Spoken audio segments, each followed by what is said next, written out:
I want to add something really quickly. And Please do. These are for the entrepreneurs out there. These are for the entrepreneurs. And this is one thing that I noticed when I lost the weight, actually. Yeah.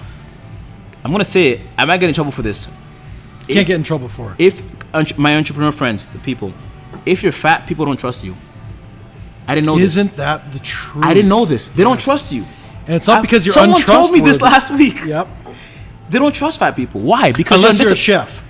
Unless you're a chef. Because your food can't be good if you're skinny. Exactly. No, that's true. That's true. Yeah. That is true. But they don't. If you want to be an entrepreneur, if you want to get into the business rooms, how you look, how you present yourself is the first thing they look at, so they can tell. Once you walk into a, and I'm not saying that because I've heard this on YouTube. Someone literally came to me and said, George, I've known you for about 6 months now. When I first met you, you were fat. I didn't trust you. They don't trust fat people because when you're fat, you lack self-discipline and you lack integrity. I can't trust that if something came down to it, that you would want to do what's best for everybody around you because you're selfish because of that. Intrinsically, you know what I mean? But when you lost weight, it showed that you had parameters, that you had discipline, that you had integrity, that you were somebody who would say something and then do it, and it shows in your body. And even if this is the wrong thought process, what he's saying is you're always going to be judged by people looking at you. Especially if you want to get to the higher tables. Yes. So always.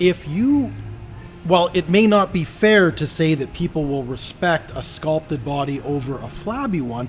It's a reality of the world. It's subconsciously. Like, it's not something people choose to do. It's just, it's what happens in the back of their minds. Yes. It's like when you go to a gym and you see a trainer who's 30, 40 pounds overweight. Yes. Do you want to train with them or do you want to train the person with the six-pack? Exactly. That person who's 30, 40 pounds overweight might actually be in an off season. Maybe they're the competitor who won the last show. Exactly. But this is what we do when we look at someone. Exactly. And you can even take this back 100, 1,000 years to the Roman emperors and to kings.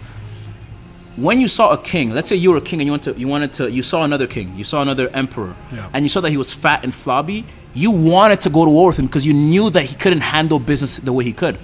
That's why the best emperors and the best kings, they were all, because when you're sculpted, it meant that you went to war with your people.